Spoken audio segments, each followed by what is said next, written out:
जाएगा या कुछ मे बी अगले साल हो जाए, बट ये भी सूनर लेटर आने वाला है। इन्वेस्टिंग अपॉर्चुनिटीज डिफिकल्ट है ढूंढने के लिए, बिकॉज ऑब्वियसली मार्केट हर जगह ही देखिए इजी मनी सप्लाई और ये जो लो interest rates and physical spending government की, ये सब क्या करते हैं कि ये सभी एसेट्स में एक तरह का वैल्यूएशन का उछाल आ जाता है। तो आप कुछ भी खरीदने जाएं तो हर चीज में एक आपको महंगा फील होता है, and obviously it is a sign के इन्फ्लेशन तो है ही।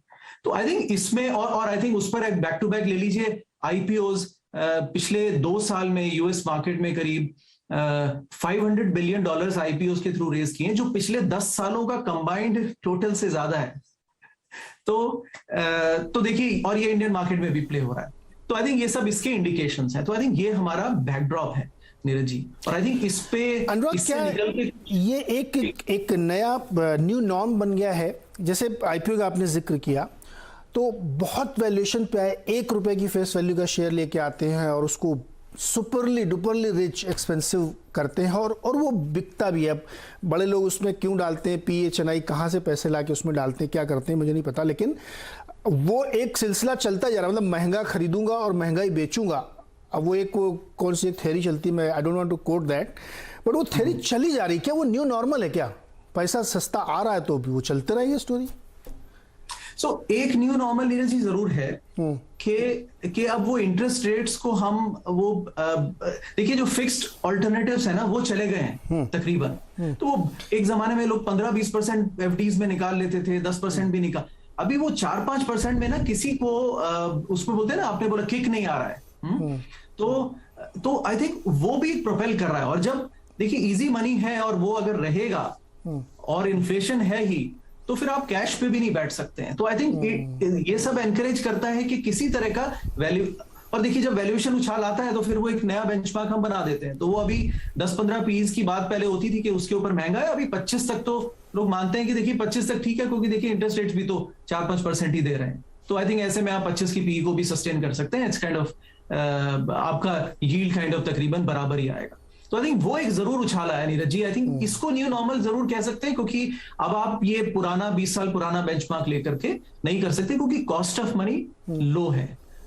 रिस्क है एक्सीडेंट का और पैनिक का, क्योंकि अभी देखिए जो कंट्रीज 0 इंटरेस्ट रेट पे बैठे हैं वो अब एक और एक्सीडेंट हुआ तो फिर कहां जाएंगे।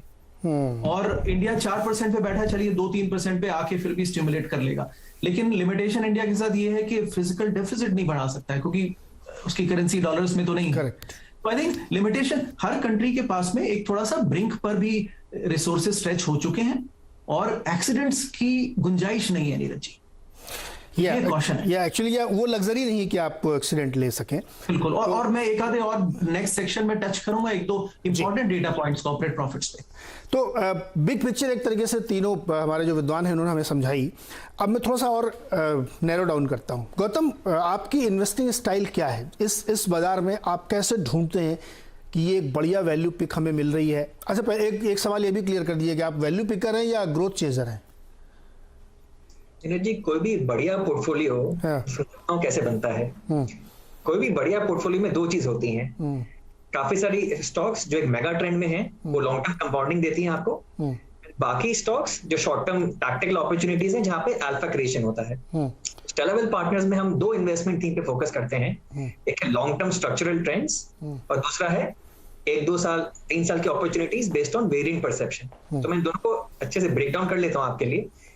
लॉन्ग टर्म स्ट्रक्चरल ट्रेंड्स उन इंडस्ट्रीज में मिलती हैं जहां पे प्रेडिक्टेबिलिटी और कंसिस्टेंसी ऑफ कैश फ्लो हो, एक लार्ज एड्रेसेबल टोटल मार्केट हो, ताकि ग्रोथ विजिबिलिटी कई सालों के लिए आपको मिले। इनमें बहुत सॉलिड इंडस्ट्री स्ट्रक्चर होता है। ये या तो मोनोपोली होती हैं, या डुओपोली होती हैं, या ओलिगोपोली होती हैं, जिसमें सिर्फ 2-3 प्लेयर होते हैं। इन इंडस्ट्रीज में आपको वैल्यू माइग्रेशन मिलता है। इंडिया में public to private, unorganized to organized value migration चल रहा है, ठीक है। एंड इन इंडस्ट्रीज में आपको काफी मोटेड बिजनेसेस भी मिलते हैं, जिनमें या तो एंट्री बैरियर बहुत हाई हो या एग्जिट बैरियर बहुत हाई हो। और इंडिया में बहुत सारे लॉन्ग टर्म स्ट्रक्चरल ट्रेंड्स चल रहे हैं इस वक्त। मैं उनमें से कुछ एग्जांपल शेयर करता हूं आपके दर्शकों के साथ। एक है एनिमल हेल्थ केयर इंडस्ट्री।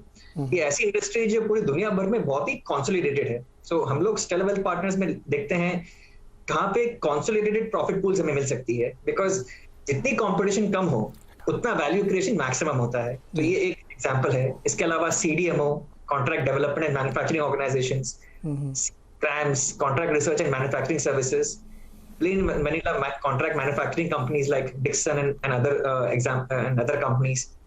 इसके अलावा e-commerce, digital transformation, cloud computing, fintech, music streaming, कई सारे मेगा ट्रेंड्स हैं जहां पे अगले 10 साल की ग्रोथ विजिबिलिटी दिख रही है। यहाँ पे आपको वैल्यूएशन बहुत महंगे मिलेंगे, लेकिन यहाँ फिर क्या होगा, 1 साल आपको रिटर्न नहीं मिलेगा और फिर सेकेंड ईयर के बाद कंपाउंडिंग इंजन शुरू हो जाएगी। सो आपको यहाँ पे long term returns, compounding returns बहुत अच्छे मिल जाएंगे। तो ये हो गया आपका mega trends, long term structural trends, जिनको हम मेगा ट्रेंड्स कहते हैं हमारी कंपनी में। एंड दूसरा, 1-2 साल के नजरिए से आपको अपॉर्चुनिटीज मिलती है on a theme called variant perception. Variant perception का मतलब ये होता है कि आपका किसी इंडस्ट्री या कंपनी पे मार्केट से अलग नजरिया हो। और वो अलग नजरिया कैसे आता है?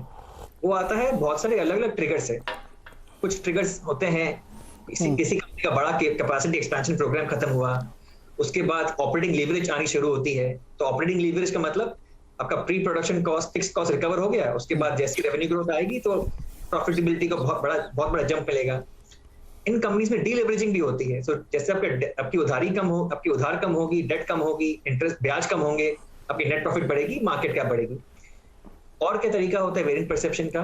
Product mix change. Product mix change can lead to higher margins. ज्यादा मार्जिन्स मतलब कि आपकी रिटर्न ऑन कैपिटल एम्प्लॉयड बढ़ गई।